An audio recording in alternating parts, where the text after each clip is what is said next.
The White House has recently suspended funding for AmeriCorps. AmeriCorps does a wonderful job responding to needs in our country, and it is community-based. What are some of the issues? Who's going to be impacted? And what is going to be the result? We're going to find out more on St. Louis in Tune.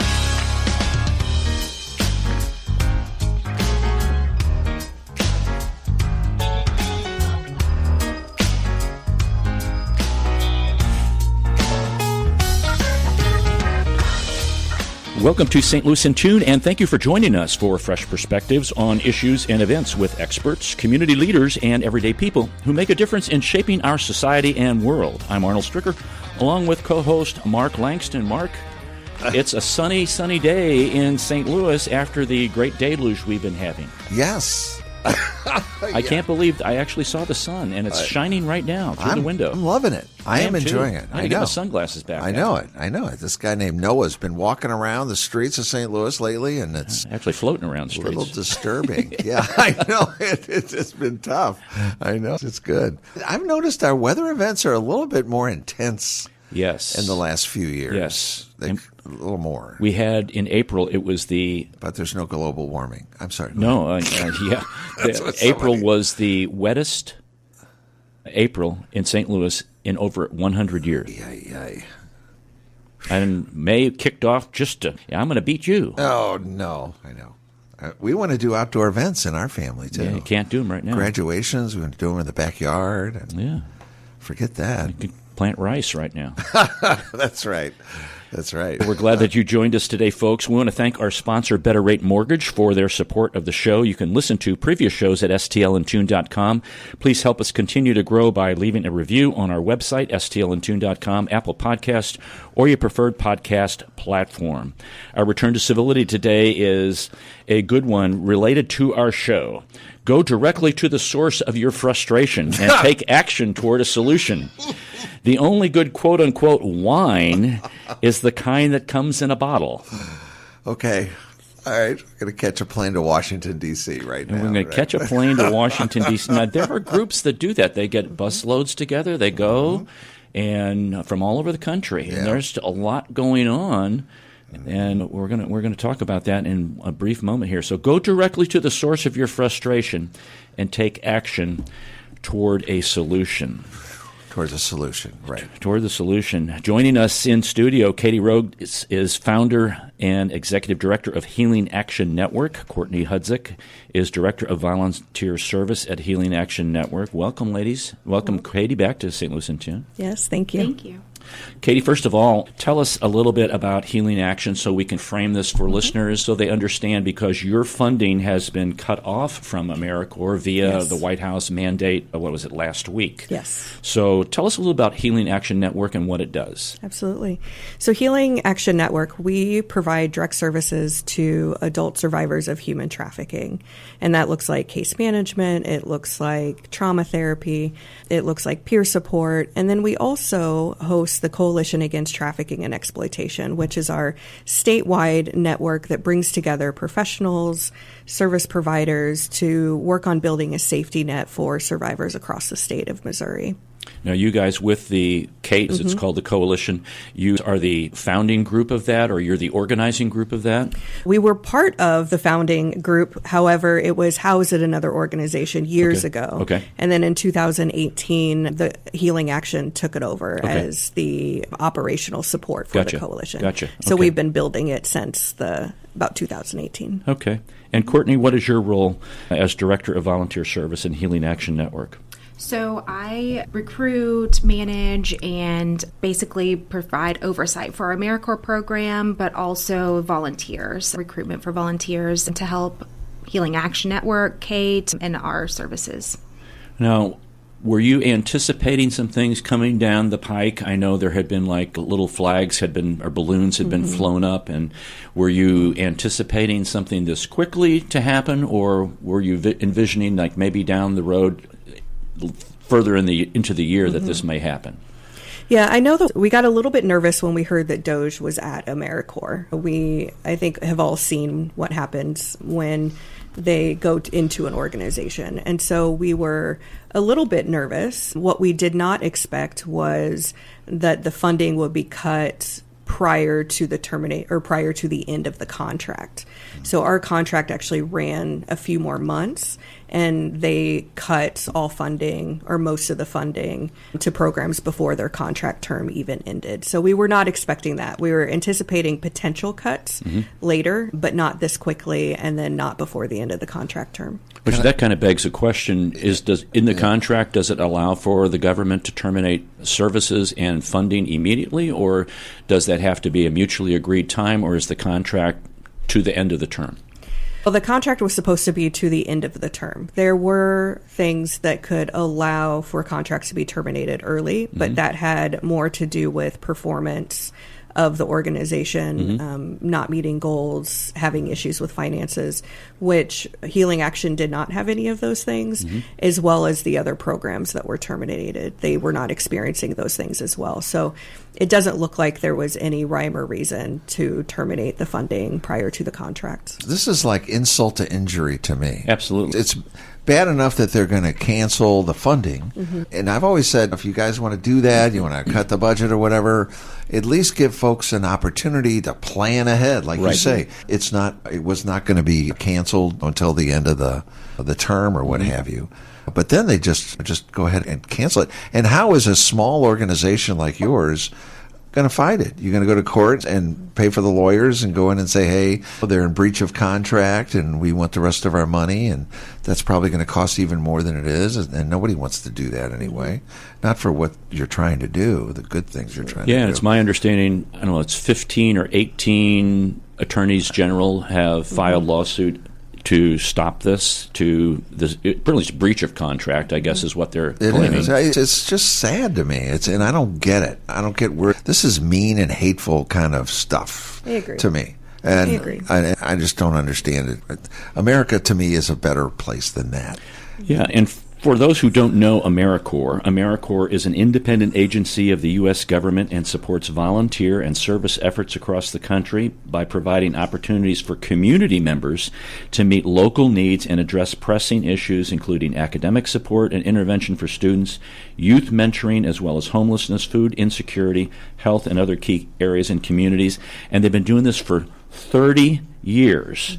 And I wanted to mention, it's a public-private partnership. Every dollar invested, AmeriCorps generates $17 in U.S.-wide economic value through private matching funds and the services its members provide to students and seniors, veterans and their families, and disaster victims. It's critically necessary to support communities across the country. So the money comes from the federal government to the states. It's disseminated through a grant program where you have to apply for the grant. And then individuals get matching money. Am I correct with that? Yes. And then they go out and they serve the community. The community. It's hurting my heart here. So let's talk about how you guys got involved. How long have you been involved with AmeriCorps? Yeah, so we started out a recipient of having AmeriCorps members. This has been... COVID's really messed up my timeline. Say 2000 for COVID. Yeah. It was probably 2018-ish, 2019 that we started having AmeriCorps members in our site. And what AmeriCorps has done, having AmeriCorps members have done, has really allowed the organization to build up our grant writing and build up our ability to write grants, to collect data, to be able to get the funds that we need to support the mission of the organization. And so through having AmeriCorps members, we were able to scale from about 5 or 6 employees to now 22 employees. And that's all because we've had AmeriCorps support. Now, we knew through the coalition that several community partners, anti-trafficking organizations, tend to be smaller organizations in the community. There's one other that are in Kansas City that's about the size of us, but most organizations are small, individually ran or volunteer-based organizations. And because AmeriCorps did so much for us as an organization, we wanted to give that ability to other organizations in the community. And so we became an intermediary about 2020-21. And so we were able to start training AmeriCorps members in anti-trafficking and then placing them in organizations across the state of Missouri to help build them capacity. And so that has looked like helping with case management. It's looked like helping build operations so that they can sustain growth. It's looked like doing trainings in the community, all kinds of activities. Courtney, go into, when somebody walks in off the street or goes to the website, by the way, which is healingaction.org, healingaction.org, they maybe submit, hey, I'm ready to volunteer, I can do that. So what do you do when you get those names? So when I get those names, I contact them, I give them a brief overview if they're wanting to do the AmeriCorps program or just straight out volunteer. I give an explanation of what each looks like. And then if they are wanting to volunteer, then they do an application. And then AmeriCorps also has an application process and background checks and all of that. And so basically once they are onboarded, we provide orientation. Like Katie said, we provide them with human trafficking, one-on-one training, identifying trafficking within the communities that they serve, so that way they can provide services or help their community in that aspect. And then once they complete orientation, then they go to their respective service site, and then they serve at our partner agencies and provide just so much support to those agencies that they're able to grow and give back to their community and serve. Yeah, one of the things I read was that one of the goals was to get people who, when they have maybe fulfilled a time frame with you all, that they would go on and continue with what they had learned in another setting and build as you said, build the understanding of trafficking and the need for assistance there. Is that part of kind of all of the training that you guys do? Or? Yes. Or is that up to the individual? Okay, I'm just a short-term volunteer, or me, I want to do this for a living, and maybe I have a degree in social work, and this is something else. You kind of get all kinds of people involved there? Absolutely. So whether they're serving 100 hours, whether they're serving 1,700 hours, they get all the same trafficking training that everyone gets with our agency. Basically, they are going into other organizations with the same information and training that we have at Healing Action Network. Mark, one of the things about what Doge is doing is it's like going from one extreme to the other. Right. Like the thought process that, we're spending all this money frivolously. No, we're not going to spend any money. And rather than look at areas or groups that do outstanding work, like I'm sure there's areas that are like wasteful, questionable. maybe. Yeah, like the military paying $800 for a toilet or something, a toilet seat rather, something like that. But my point is, I lost my point. Bidets are better than toilet seats. Yes, they are, by the way. Right. Yes, they are. You can get a bidet toilet seat. Okay. No, that looking at individually at things like this, it's just not here's a check, here's money, because they have to go out and get private support also. So how do you do that? Do you say, gee, we have this much money that we've received in this grant. Are you willing to do this? And here's where I wanted to go. Is because of all this, a lot of people now are pulling back when they used to donate to many organizations like locally, the arts locations here in town, or the History Museum, right. Things like that, Opera St. Louis or the St. Louis Symphony. Now they're like, I don't know, because the economy, I don't know, what are they going to cut this now? Have you guys felt that on the private side also? I think we're starting to see the impact of really the 360 impact of what's been happening in DC, because a lot of funders, a lot of foundations, individuals, and also foundations, they get a significant amount of the money that they donate to organizations through the market and capital gains and things like that. So we're not only seeing a reduction in federal funding, like you mentioned, a lot of individuals and foundations are not going to have as much to give because the stock market is going up and down, and they're not sure if they're going to continue to have the funding, and so they're pulling back. Now, that said, we do have some funders in the area that know what's going on with AmeriCorps, with Healing Action Network, and so they are rallying. There's three funders that are coming together and talking about how they can either make up the difference or help support our organization so that it doesn't have a longstanding impact on the clients that we serve. Now, that is locally here in St. Louis. I don't know if we're going to be seeing that at the statewide level, but I'm predicting that we're going to see a slowdown in foundation and individual giving as well as this goes on. I'd be cautious to give Are you going to be getting the support that you need from the government? Like you say, it's all a big piece of pie. Right. And if you're not getting that, well, you're going to probably, I don't know, it's just going to be difficult, I think. What about, maybe for Courtney, I know, human trafficking? What, to the audience, what is human trafficking really? Just maybe the 30,000-foot view of what human trafficking is. Gosh. I know it's getting in the weeds, or, of course, Katie, you can answer too. But, yeah. Why don't you guys both answer? Yeah. Okay. Katie, you start. She passed that one really quick. Katie, you start. It's so broad. Right. It's hard to nail down. Mm-hmm. Let me do a preface for this. We've done 2 shows with Healing Action Network, and folks, you need to go back and listen to those shows because there is no single area that is, I would say, ignored or bypassed or just gone into some kind of camouflage than sex trafficking and sexual exploitation. And it needs to be revealed. And there's a lot of issues out there, homelessness and food pantries, etc. This issue is unbelievable, and it's something that needs attention. Katie, go ahead. Absolutely. Human trafficking really is it's basically a method that people use to force people into forced labor.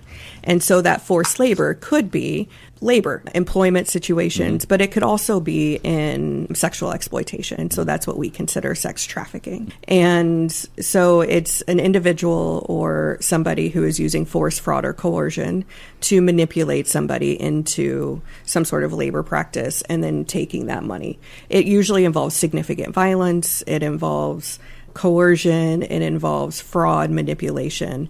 And what we know about it is that for kiddos, for youth who have ended up in human trafficking or sex trafficking, the top perpetrator is actually family members. So it's a family person who is then exploiting that individual and then having monetary gain from that. And then for sex trafficking in particular, for adults, the number one perpetrator, the most common perpetrator is an intimate partner.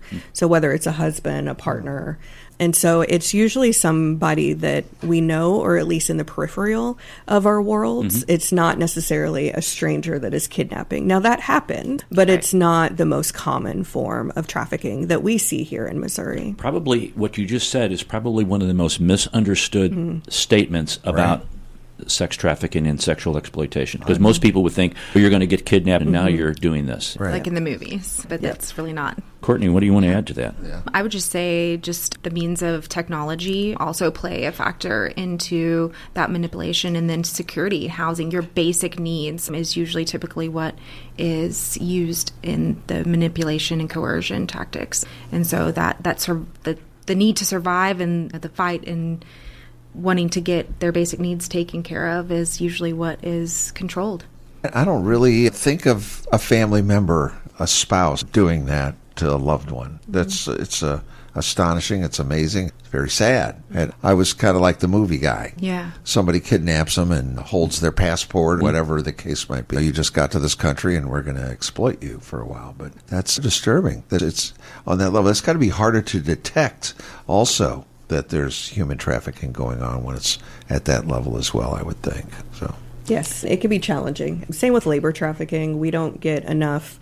There's labor trafficking happening in Missouri. Its identification is challenging. Language barriers are challenging. And ultimately, the kind of rhetoric around immigration does not help in being people wanting to come forward when they are being brought here and they are being exploited. They don't want to come forward when we have a very strong anti-immigrant rhetoric that's happening in the country right now.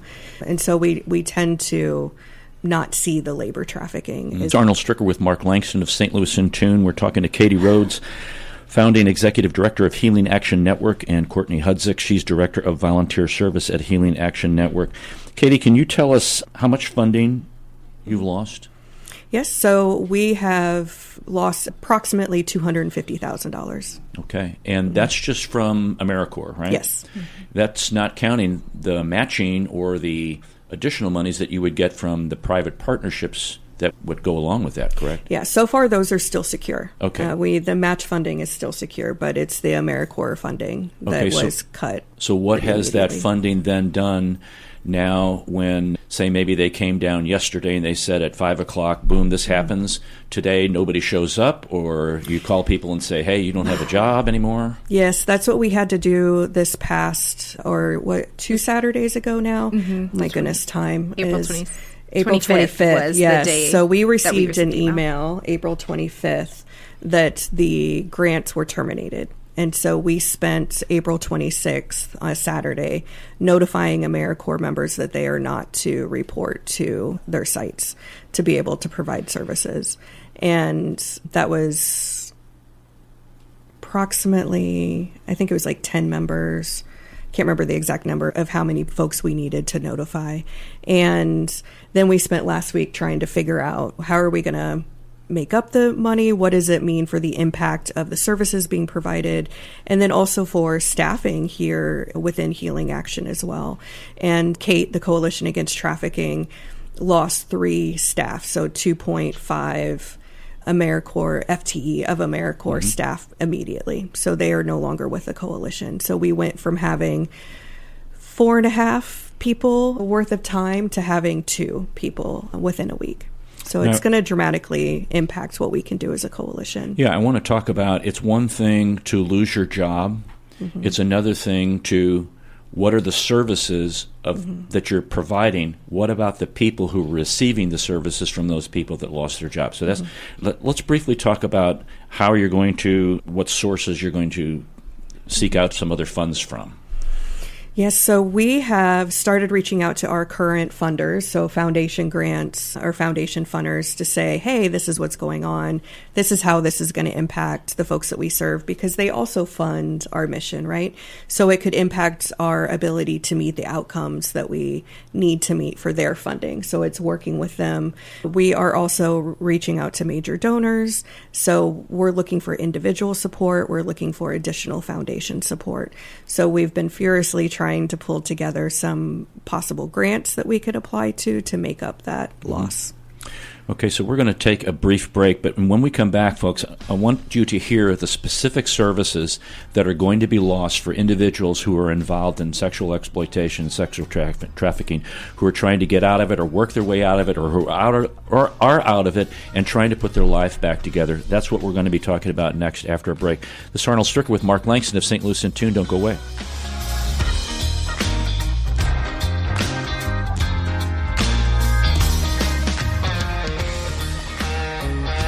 States has a strong tradition of welcoming newcomers and refugees. The Welcome Corps is a new service opportunity for Americans inspired to welcome those seeking freedom and safety, and in turn help strengthen their own communities.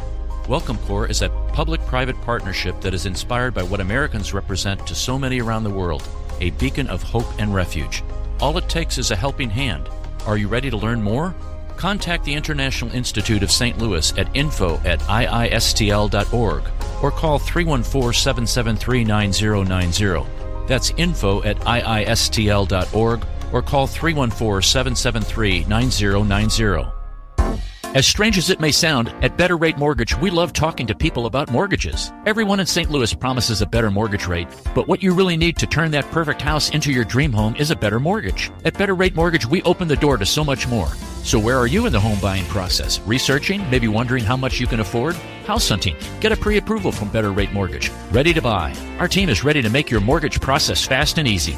Whether you're purchasing your first home or taking cash out to make your dream home even dreamier, our door is open. Come on in and get started today. We'll show you how. Call Sean directly at 314-375-3293 or online at betterratemortgage.com. Remember, at Better Rate Mortgage, a better rate is just the beginning. BetterRateMortgage.com. NMLS ID 401335, an equal housing lender.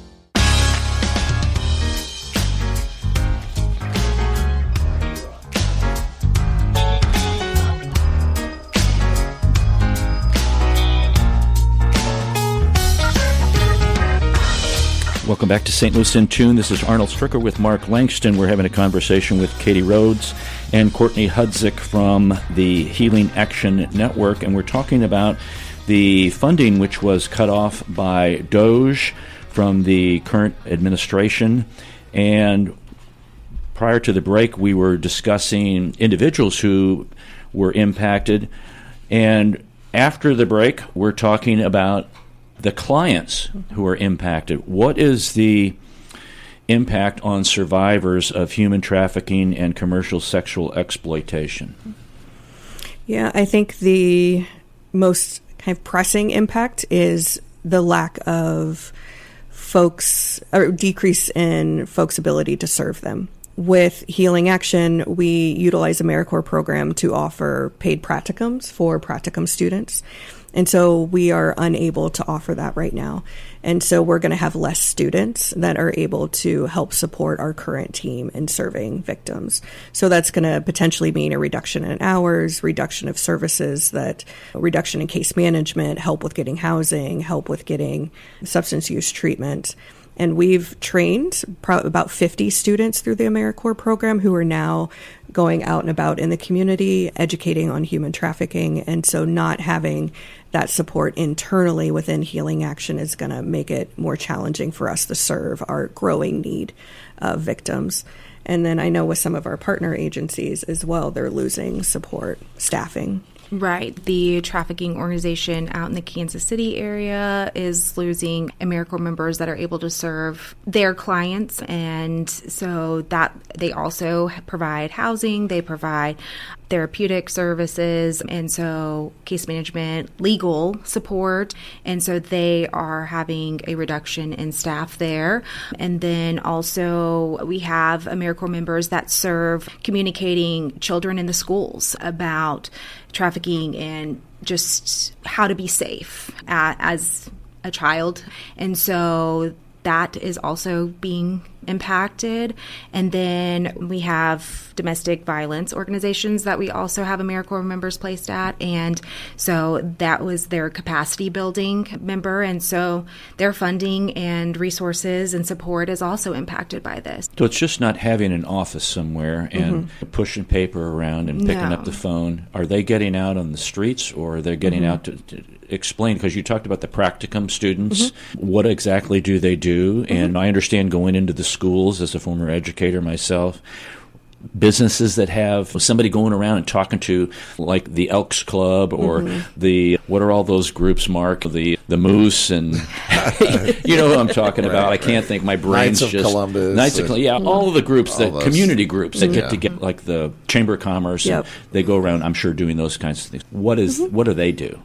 Yeah, so with the types of services that Practicum students and then AmeriCorps members provide is they do things like helping people get protective orders from the court systems, from their abusers. They help them get access to naloxone or substance use treatment center, or access to the substance use treatment centers. They help them find ways out of their abusive situation. So many of the folks that are served are running from abusers. And so helping them develop safety plans, helping them find an exit strategy so that they can be safe. We also, the Practicum students also help support, take them to doctor's appointments, help them find housing. Many of the folks that Healing Action serves, and I think the other organizations as well, also struggle with homelessness. They're not able to maintain housing. And so being able to help them find housing that is safe for them away from the abusers, helping them get access to therapy. So if you can imagine the trauma that's associated with experiencing trafficking. So being able to go into therapy and kind of process what has been done to them so that they can have less symptoms and be able to work in the community and maintain housing in the community. So those are all of the important key things that not only our students do, but other AmeriCorps members do, that is going to reduce. We're not going to be able to have as many folks in the office, many clients in the office as we normally do to be able to provide that service. And it looks like we're going to have to start a waiting list again. So we've had a waiting list pretty much the entire existence of Healing Action. And then with the AmeriCorps program, we've been able to reduce our waiting list to 0. And so without having the students and AmeriCorps members, we're going to have to start a waiting list again. And at any one given time, we have between 40 and 50 people on a wait list for our services. How long is that list waiting period? It depends on, we were able to reduce that because we could offer crisis services. The students were able to offer, hey, you need immediate assistance to get into treatment. We could do that. But without those students, Right. then we don't have any way to support them while they're on the wait list. So it could be a couple weeks, it could be a couple months before they get services. What a difference that makes, a couple of weeks, if you're It's in a huge. crisis situation. And we have people that complain they have to wait to get into a restaurant or wait to go through a line at McDonald's or something. Yeah. And here you're talking about sexual exploitation, and you're going to have to wait 2 weeks, maybe 2 months. Yeah.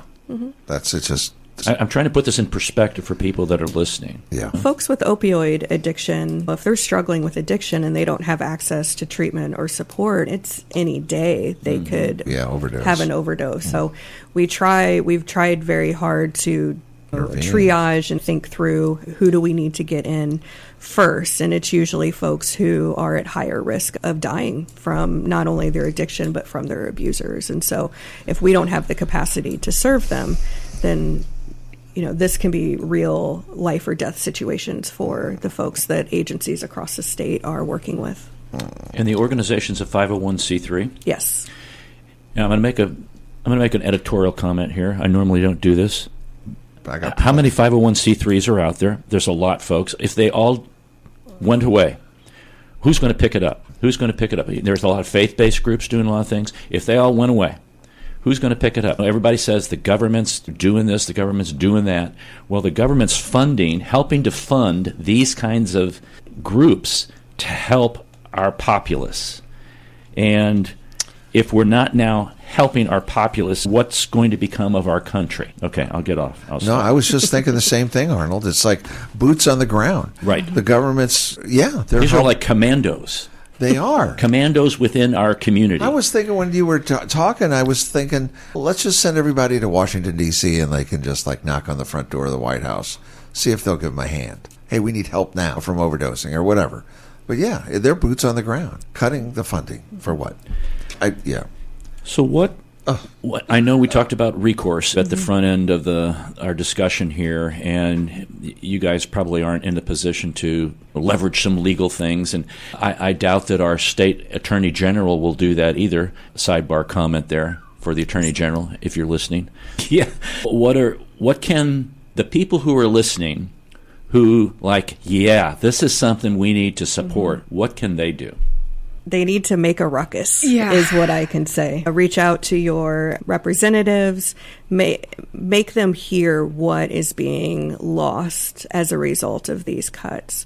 And I don't know if our state government has a lot of recourse from what the federal government is doing, but I think what we have seen is that they have reversed course before on certain thing. And so we're hoping that if we can continue to raise the flag and let people know this is what's happening, and we get enough people reaching out to legislators, reaching out to our governor's office, reaching out to the attorney general's office, and then also reaching out to the federal legislators as well and letting them know that Missouri believes in taking care of human trafficking victims. And I'm hoping that would work. You're right. Most small nonprofits don't have the legal ability to go after the federal government. So we are, of course, talking to organizations that are able to do that at the federal level and let them know what's going on. But it's going to be a wave of public support, I think, that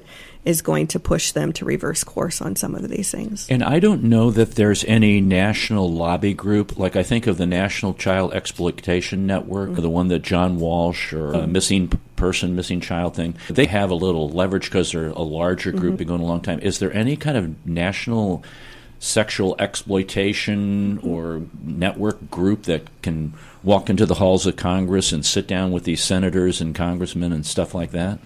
There is the Freedom Network. They are the technical assistants for one of the other government entities that provides funding for human trafficking. So I know they're doing some work. I know the National Foundation of Nonprofits, National Association of Nonprofits. I know they've been a huge vocal advocate for nonprofits since all of this has started. And then there's, of course, Polaris Project, but Polaris Project could potentially be seeing some of the same cuts. I'm not sure on that. So a lot of these large organizations, national organizations, are also receiving funding from the government. I think they're balancing, too, how much they can vocalize without risk of losing their funding. When we all go through having to cut our budgets. You look at, okay, what do I want to cut? Maybe I want to eat 2 meals a day rather than 3. Maybe I don't want steak, I'll eat hamburger. Maybe I'll buy cleaning supplies a little less. Maybe I'll make my own cleaning supplies. Maybe I won't travel as much in the vehicle so I don't have to pay gas. You do those kinds. You really say, how much value does this have to me? What do I really want in it? Do I really need all these subscriptions to Netflix and Apple and Hulu and Disney and all those kinds of things? Do I need all those things? When it comes down to what do I really need? How do I help keep the quality of life? And you talk about people who their quality of life is not very good. Mm-hmm. And now we have fewer funds to help them out. Mm-hmm. Only the strong will survive. And unfortunately, in this situation, it's the perpetrators. It is. I know. It is. Mm-hmm. It is absolutely the perpetrators who win. Yep. And is that where we want to be as a society? Is that where we want to be as a community within the state of Missouri? Yeah. Well, I know you said earlier, and budgets are great. Maybe you need to cut back. Maybe you need to be more accountable for where the funding is going. But to just cut it off at the knees today and tomorrow is gone. There's no ramping up. There's no winding down. There's no planning available to anybody to try to find new funding, take it a different direction. But just like they had to send out an email within days. Mm-hmm. How do you make a decision like that? Who's going to stay? Who's going to go? And we have to get rid of half our staff. Mm-hmm. It's just, and that's got repercussions as well. Right. Those people now are not employed, right? No. Yeah, and all the terrible things that go along with that. Now they're going to collect unemployment. They won't have health insurance. They won't have... Yeah. Well, AmeriCorps members cannot collect unemployment. Really? Because they're volunteer-based. Because they're volunteer-based, so they are not able to collect unemployment. Okay, so they are literally without a job. Okay. So this gets me to another point. Another exit ramp here. Is that there is a country, not Israel, is a country that has... Everybody has to participate in the military. Okay? Everybody goes to the military. It used to be when we had a draft in our country, you and I... The draft stopped right before we were in high school. And during World War II, there was the Civilian Conservation Corps, the 3 Cs. And they had a big base here in St. Louis. And they would go out and they would do things. They built the River des Peres. They did a lot of kinds of things. AmeriCorps is very similar, not quite the same, but you go out and you volunteer to help, and in some cases you get paid, mm-hmm. and that's what this pay is about. I'm going out and I'm going to help kids learn how to read in school. Well, isn't that the teacher's job? I'm an assistant to help that. I'm going to go out and help this organization, Healing Action Network, find individuals who are trying to struggle to get out of their situation of sexual exploitation. Oh, but we don't have any money to give that. Mm-hmm. So we need something like this in our country, where people are willing to volunteer their time without pay and then even get paid for some of those things. Okay, I've been on a...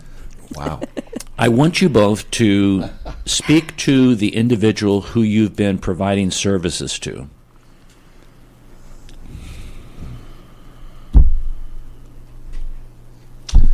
Quite a few. They need help.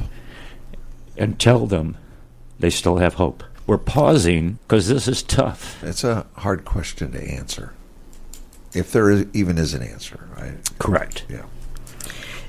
To our clients that Healing Action serves, because they see the news and they see what's going on, and this has created some fear for the folks that we serve. And we are hearing that a little bit through the grapevine. They're talking to our staff about, hey, what does this mean for us and the organization? And I do want to say to them that Healing Action is not going anywhere. We have survived the last 10 years of being a startup, of trying to piecemeal this organization together. Some of our members know from the early days what that looks like. And we have overcome those struggles as an organization, and we have survived COVID. And I initially thought COVID would be the hardest thing that we've had to go through as an organization, and it really wasn't. What we're experiencing now is the hardest thing. But to our clients, Healing Action is not going anywhere. We are going to continue to fight for you. We're going to continue to provide the services that we can. And we're going to continue to be a safe place for you as our clients to come and heal. What that looks like might shift a little bit, but please know that our members, clients, they're always welcome at Healing Action, and we're going to do the best that we can and continue to advocate so that we can keep serving. Courtney? I would piggyback on what Katie said and speak to what I told one of our AmeriCorps members just last week that asked me, what do I do if somebody needs services and who do I refer them to? And I said, you refer them to us. We don't turn anyone away. We pick up the line whenever someone calls. There's always someone there. And do not tell someone not to call, because we will always be there for the survivors. And if they are trying to escape, if they are trying to look for help, we're still here. Like he said, it might look differently, but we're still here. So don't hesitate to not call because of what you're seeing in the news or what you're seeing online and all of that stuff. But we have dedicated employees and staff that really care about our members and care about the population that we serve. And they're passionate and resilient themselves. And so they're going to pick up whatever tools in their bag and they're going to go to work. Yeah. So we're still here and we will be. So the strength of an individual, the strength of a group, the strength of a community, the strength of a state, the strength of a country is helping those individuals who are less fortunate and who cannot help themselves. I'm at a loss because I don't understand why we don't help those people with every bit of our being. Being, right. Yeah. There's 25, 35 million people that really need help in this country. Help them. For crying out loud, help them. How do people find a Healing Action Network? If I'm out there and all of a sudden I find that I need the service, I don't even know what I need, but I need you. How do they even find you? I'm not going to Google it. Do you find them? Yeah.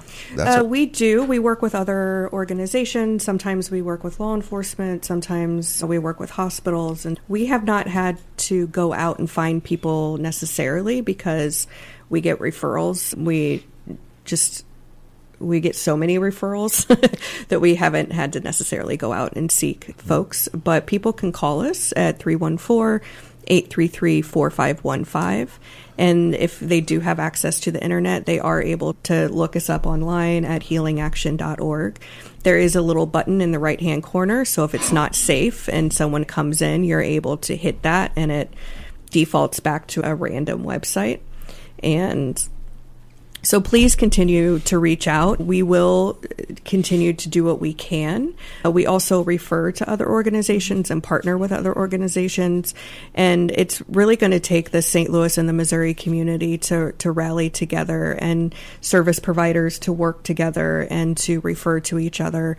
And also the community members. So even though folks are not able to volunteer through the AmeriCorps program, they are still able to volunteer. So if folks have it in their heart to still to contribute to anti-trafficking movement, you can absolutely reach out to healingaction.org, and we would be happy to connect with individuals and connect them with other organizations as well that might need volunteer support. And the fact that you have referrals coming in means that you've been doing a pretty good job. I think so. Yeah, we hear that we are. Our clients seem to speak highly of the work that's being done. And really, the service team that we work with are very passionate. They love working with the folks that they work with, and they will advocate and they will go to bat for the folks that we work for or that we work with. And they're fighting every day to bring awareness and to make sure that we have the resources to serve folks. We should all be very grateful to the organizations, the companies, the individuals that are making donations to your efforts. Yes. Without them, at this point, it would be pretty bleak, I think. Yes. We're very grateful to, if you're out there and you're listening and you're making a contribution to this organization, good for you, doing God's work. And I want to mention also, and that's a great point, Mark, because Healing Action Network has been doing this going on 10 years now. Yes, 10 years. And where would we be without people a group like this? Where would our community in the St. Louis metropolitan area, or the state for that matter, be if they were not doing their work? Be worse off. It would clearly be worse off. And Ladies, thanks very much for coming in and talking about this today. Hopefully we have spurred some encouragement of individuals. I'm going to post the phone numbers and email addresses of the Congress people and the senators and the governor and the attorney general, and you can write what you want. I'm not going to give a blurb out there. You write from your heart about what you want to do to help not only this group but other groups that are impacted by the loss of funding to AmeriCorps. So, Courtney, could you give us the phone number and the email and the website again? Oh, so it's 314-833-4515 and then healingaction.org. Okay. And then I'd also add that Voices for Service has also provided information and basically templates for folks to contact their congressmen, their representatives, and they are, they have templates. So Voices for Service. Okay, we'll put those links in the podcast page, so you can look for those folks. 314-833-4515. Okay, call them. Yes, before midnight tonight. Don't forget. Call them now. Thank you very much for coming in. Thank you very much for having us. Well, Mark, yeah, let's call it a day. I think that's enough, but it's not enough. Yeah, we hope that we have spurred some interest, and the whole point of the show is to give you information, help you be educated, think about things that are going on in our local and state and national and frankly internationally. What are those things that impact you on an everyday basis? And the fact that both Katie and Courtney are individuals who make a difference in shaping our society and world. And without them, we would have a different society and world. So think about that, folks. That's all for this hour, and thank you for listening. If you've enjoyed this episode, you can listen to additional shows at stlandtune.com.